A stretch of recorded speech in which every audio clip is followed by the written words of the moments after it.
Disaster house, one of the worst properties I have ever bought, but it could turn out to be one of the most lucrative.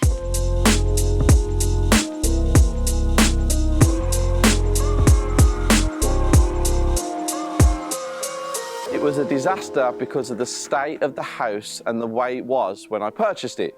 Now, I paid £195,000 for this house, and I used a saucer. This saucer was part of my sourcing division at the Property Circle. The location is exceptional. We are 1 mile from Tetnall. We are 1 mile from the city centre.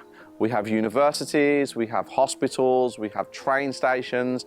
You couldn't pick a better area to actually buy a property with all of the amenities and everything around here. But when it comes to strategy, that is why I chose this house. So we're inside the property and I have taken it back to brick already. The whole of this property has been stripped out. And when we say back to brick, guys, if you look, all you can see is brickwork. Now, when we talk about back to brick, it means that we come in and we remove all of the plaster off the walls, all of the plaster off the ceilings, all of the carpets or whatever flooring was in the property, all the internal doors, the architrave, the skirting board, the existing kitchen, the existing bathroom. There literally is nothing left in this property. It is back to brick. The only thing still in here are the doors and the windows. I have multiple strategies I can use. As you can see from the street, if I turn it into a family home, we are surrounded by beautiful houses. If I wanted to turn it into a HMO, I have to speak to the council. I have to go for full planning to get a HMO in this area because it's an Article 4 area. Now, Article 4 means there's a blanket over a said area, like this one in Wolverhampton, where if you do want to do a HMO, the council have to agree. So I have the option of turning it into a lovely family home. And as you can see by the street, it's absolutely perfect for that. We have beautiful houses on the street. I can turn it into a HMO. Now, to turn it into a HMO, I need full planning from the council because we are in an Article 4 area, which means there's a blanket over Wolverhampton, meaning you can't just turn properties into HMOs anymore. You have to go for full planning. If I go up to any size bedrooms, I still need full planning. So 4, 5, 6, 7, 8, 9, 10, it has to go under full planning. I can have self-contained units. I can have bed sits. I can have a 1-bedroom flat downstairs and a 2-bedroom flat upstairs. I can turn it into a children's care home, 16 to 18 years old. I have so many options with this property. And with the area being the way it is, they will all be lucrative. Now, I'm a big fan of developments when they go back to brick. I don't like light refurbs. I like to do it to its full potential. That's how I make the most amount of money in my field. The team that I got in to strip this back to brick, now this is a 3-bedroom, potentially 4-bedroom because there are 4 rooms up there. That is a detached property. It's worth around, in the fixed up state, £400,000 to £450,000, confirmed by multiple agents in this area. It cost me £3,600 to strip this property back to brick. That was including all of the waste removal by the team themselves. You guys can actually get your contractors to take it back to brick, or you can get an independent team in. Now, if you do get an independent team in, make sure that you speak to them about isolation. When I talk about isolation, I'm on about isolating the gas, the water, and the electric. You do not want any gas leaks, and you definitely don't want any water leaks. So having that conversation beforehand to make sure everything's isolated will save you a lot of money and a lot of headache in case one of them mess it up.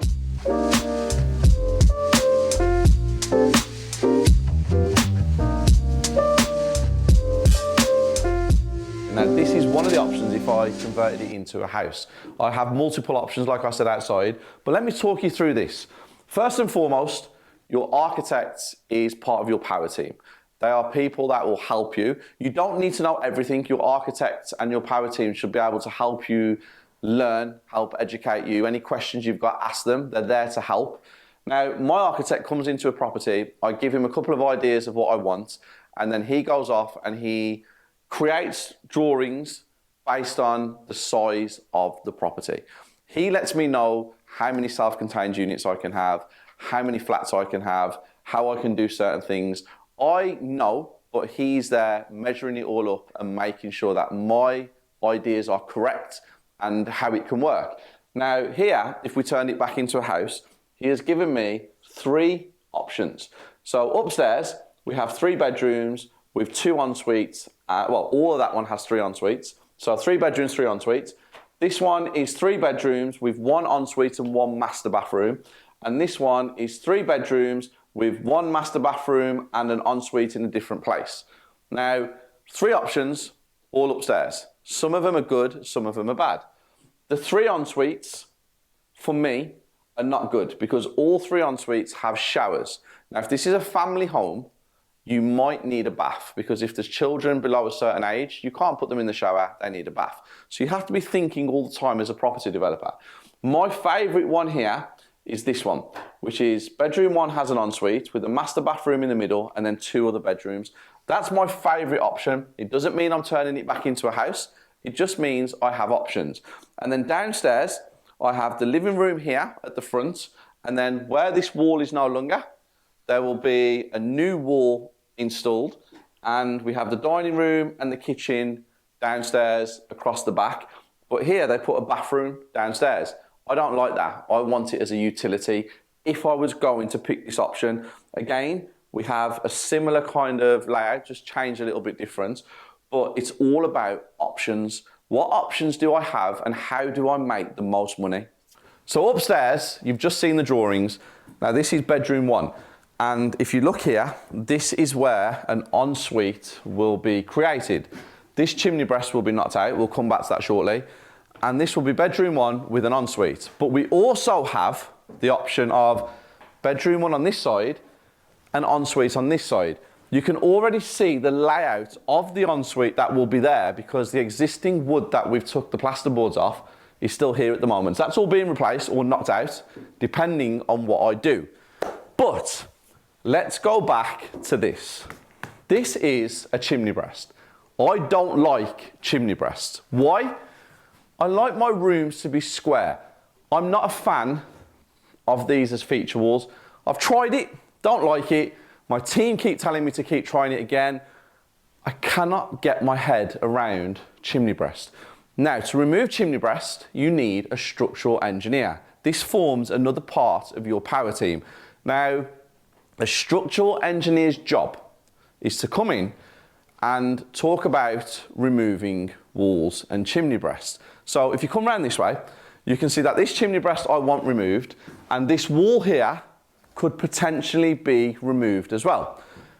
A structural engineer will tell me, can I remove the wall safely without having any steels fitted to support it? Because it might not be a load-bearing wall, it might just be a stud wall. And when I remove the chimney breast, what steels or gallows brackets do I need in order to make it safe? It's their job to provide me with the calculations to give to my contractors to do this safely.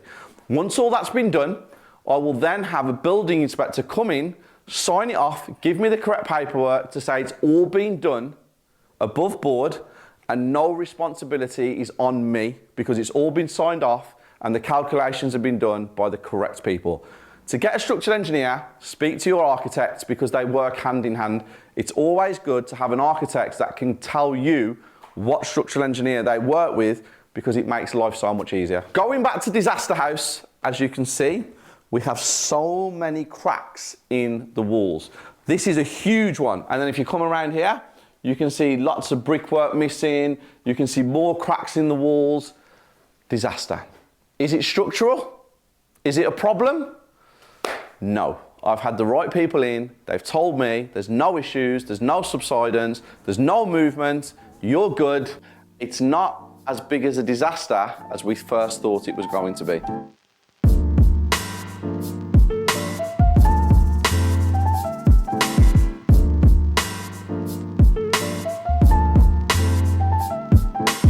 So the next stage of this was contractors. Now, I've had 3 quotes from 3 different contractors based on 3 different strategies. And I have all the quotes at the office on my desk, and I've been going through them for the last few weeks. So the one thing I get asked all the time is, how do you find good contractors? Well, You have lots and lots of ways. At the Property Circle, I have an app where all my contractors are in there and you can start finding out who's who. I only use people that have been recommended to me or I have used in the past.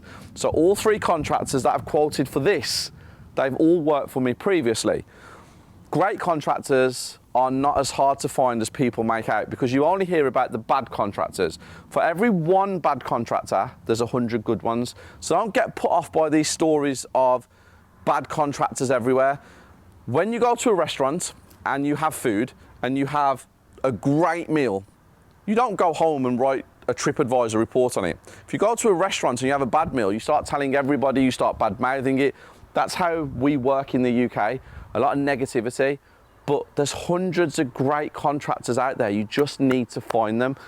And I have great contractors. I have really good ones. And the quotes they've given me, they're a bit mismatched. Some have charged more, some have charged less. But for the strategy that I'm going to do, I have the price that I want to pay. So that was a mini tour of one of my latest projects that I'm about to start. Now guys, anybody can do this. Any of you guys out there can actually find a property like this, have multiple strategies that you can do in there. You can raise the funds if you need to. You can join a network like mine, which is the Property Circle, in order to create these networks around you, and you can dream big. Now remember guys, I'm from a council estate and this is my job. I live an unbelievable life because I dream big, but I had steps in place in order to get to where I am today, which is only this far ahead of you guys. And this latest project will be very lucrative, great cash flowing, pull all my money out if it's a BRR, I can flip it and make a huge profit, unbelievable property, unbelievable strategies, and unbelievable money that I can make from it.